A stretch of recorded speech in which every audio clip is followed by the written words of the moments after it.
What's poppin', y'all? Welcome back to another YouTube video, and today we're taking a look at another trilogy video. This is the final season of Sweet Tooth, the ending the season trilogy right here, right now with this one, and I'm gonna be honest, I wasn't a huge fan. I was not a huge fan of the ending to this series. I know a lot of others were. A lot of other people liked the ending to this series, but me, not a huge fan. Not a very big fan of how this sort of Sweet Tooth season ended. I do believe it is a Marvel property. I do believe it is a Marvel story, which is still owned by Warner Brothers. Maybe it's a DC story. I'm not too sure. I just know it belongs to one comic book universe, very similar to how the Umbrella Academy belongs to a comic book universe. However, without any further ado, any further delay, let's get into what Google has to say about this season 3. So, Sweet Tooth Season 3, 8 episodes, all between 30 minutes and an hour each.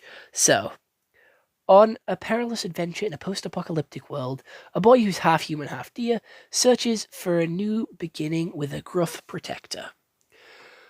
That's how Season 1 starts, but how Season 3 starts is they're already on the adventure. They're already on the go. They're going to Alaska. That is their goal.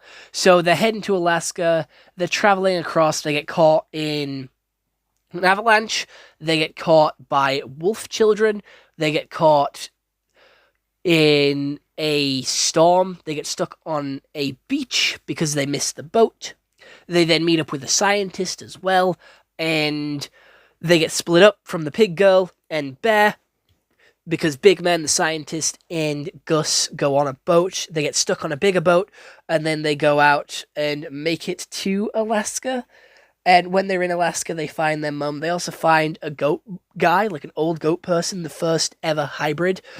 And they find a tree, and the tree is like what started this apocalypse and is what's going to finish it. Gus tries to protect the tree, and then the cowgirl lady, the Texas lady, tries to destroy the tree and take its powers to bring back humans, and it ends up killing all humans. Gus then gives some of his blood up and burns the tree to save Big Man because he likes Big Man and does think some humans deserve to live.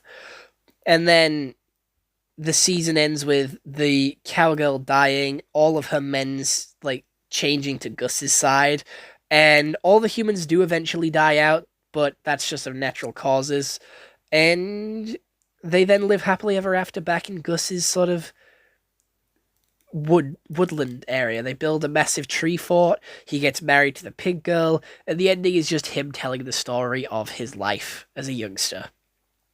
My life as a youngster. Ran with a gang. Stuff. Yeah, it was a very shit ending.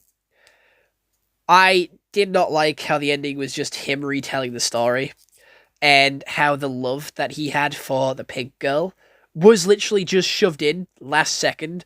There was not much exploring this area. There was just a couple of hand holding, a couple of sort of quick glances here and there, but there wasn't really anything to indicate that they liked each other. And I thought that was pretty shit. But I did like this season a lot better than Season 2, because it did get back to the adventurous roots of Sweet Tooth, back to how Season 1 was, with them going on this adventure. It was like another thing after another thing. It was constant danger, constant threat, constantly moving, constantly having to do these side quest stuff. And I know a lot of people don't like that form of content, but I thought it was really cool. I thought it was really interesting, and they did it in such a cool way, which gives everyone an equal amount of screen time, and the side quests aren't boring, and they aren't lackluster.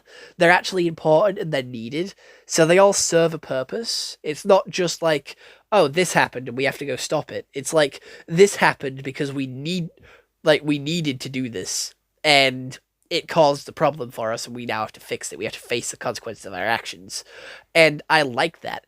That is a good way of storytelling, making things happen for a reason, and only doing side quests when it's needed, obviously to continue the main plot, and not just go on some wacky side adventure because you want to waste an episode because the story isn't long enough for an 8-episode series.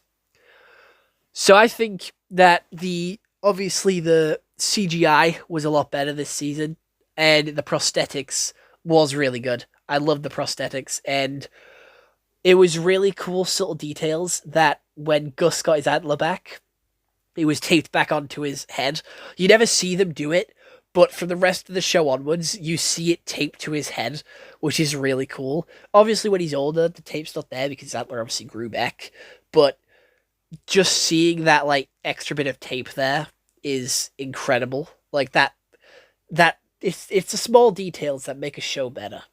The acting is exactly the same as the other few seasons that we've had for this show because it is all the same people, so the acting is just as good as it always has been.